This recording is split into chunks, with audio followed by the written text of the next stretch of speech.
Okay, financial stuff. So we're going to talk about food, clothing, shelter, subscriptions, equipment, and other.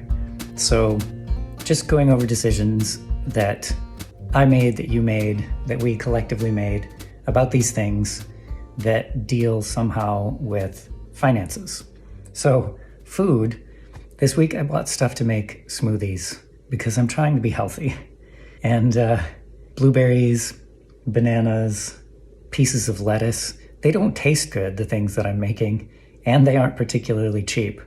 I do, however, go to the nearest convenience store and I scan for the absolute cheapest beer, and that's what I'm buying right now. Currently, it's a local beer that says that is extra refreshing because it has lots of carbonation. I also bought a thing of ice cream, and when I went to go buy it, the guy taps on it and he says 1 + 1, which means buy one, get one free. So he helped me go find another mango ice cream, so I guess I saved money there. Clothing, I'm still just raiding the closet that I have here, so no purchases there.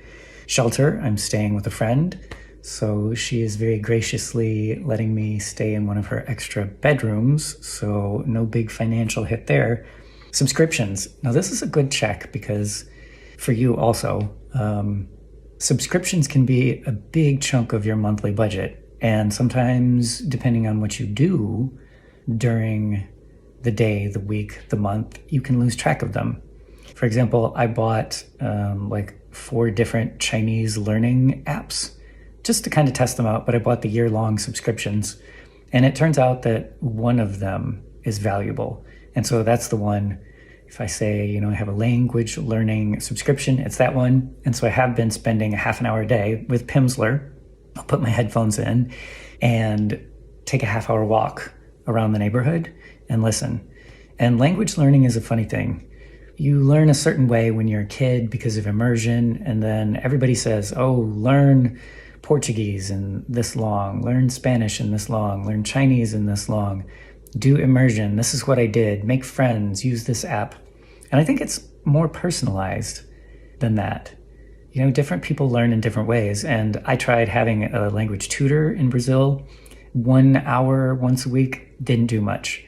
And in Taiwan, most of the people that I've met speak English, so I don't have to speak Chinese there.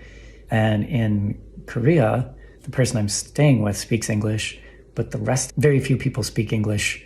And so there's a lot of body language. But anyway, financially, subscriptions.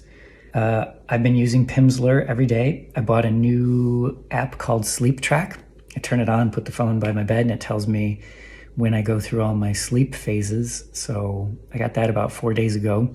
And I'm trying to use that to commit to healthier habits by tracking my sleep. I also got a nutrition tracker, which makes me ashamed of what I eat because I eat total garbage. But again, it's a suggestion of the things that I should be eating, right? If I find out that half of my calories are coming from beer and coffee, and a majority of my calories one day was from a pizza, you get to look at that in a tracker and be like, okay, that's something I should work on. I should buy some celery and some carrots and some lettuce and some blueberries and make some trash but very healthy smoothies. So trackers help you make decisions in the financial and health realm that hopefully eventually make you into a better person. I'm using ChatGPT and Midjourney for my subscriptions to do a lot of my creative work, and then Descript to do a lot of my editing. So generally I'm using my subscriptions the way I should, so I'm happy with my version of finances there. As far as equipment goes, I have a prosumer level gimbal that the phone is on right now. Does it? So if I use it right, it tracks. So if I turn, it goes with me. That's kind of professional, right? So that's the gimbal. I'm using that. Oh, shoot. And I meant to use the recorder, but I forgot. Next time, I got distracted. This actually significantly upgrades the audio quality coming into the phone. Junk. I did use it for some of the YouTube things earlier this week, so I am using my equipment and the iPad.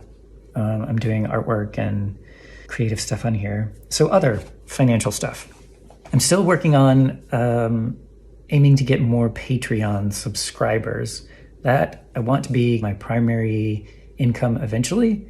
Patreon is sort of like a site over on the side where creative people can put together a set of like standard basic outputs, and people can pay $5 a month, $10 a month, $2 a month, and have like a subscriber status. And it's outside Facebook, it's outside Instagram, and it's just a cleaner place. It does have a separate app you can use.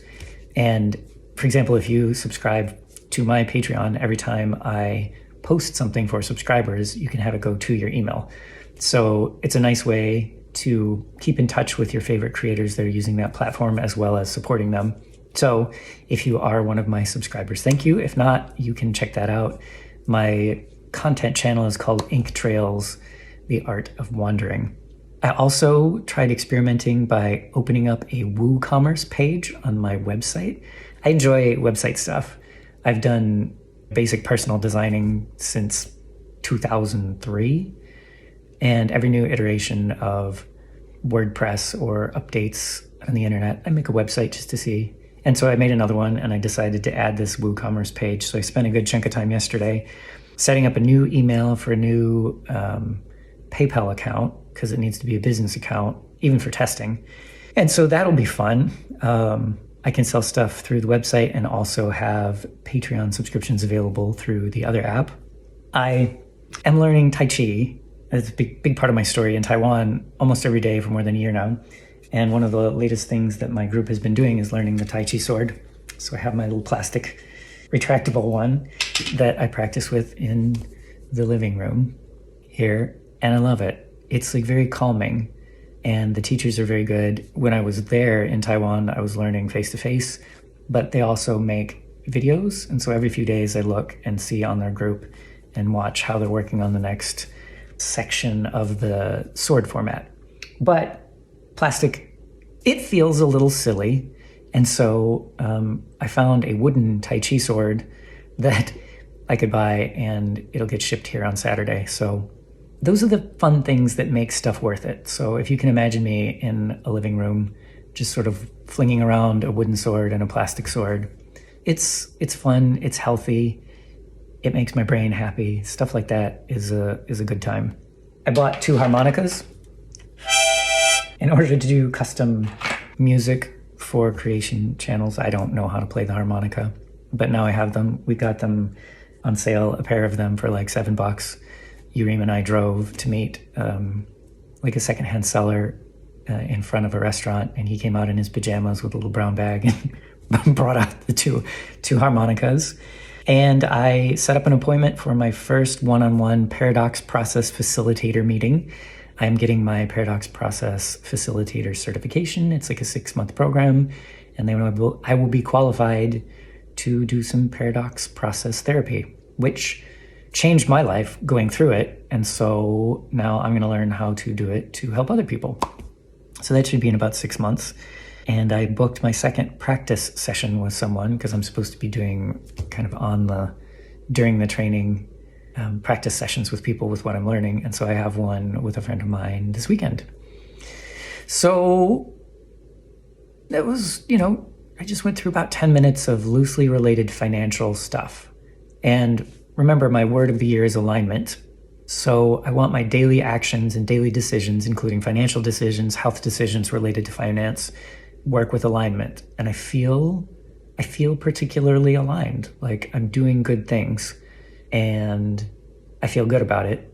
I'm working on my good relationships and staying calm and trying to make sure that even inside this zone that I have, where I have the finances and the stability to be able to travel probably for another year without worrying about income, but I'm starting small now.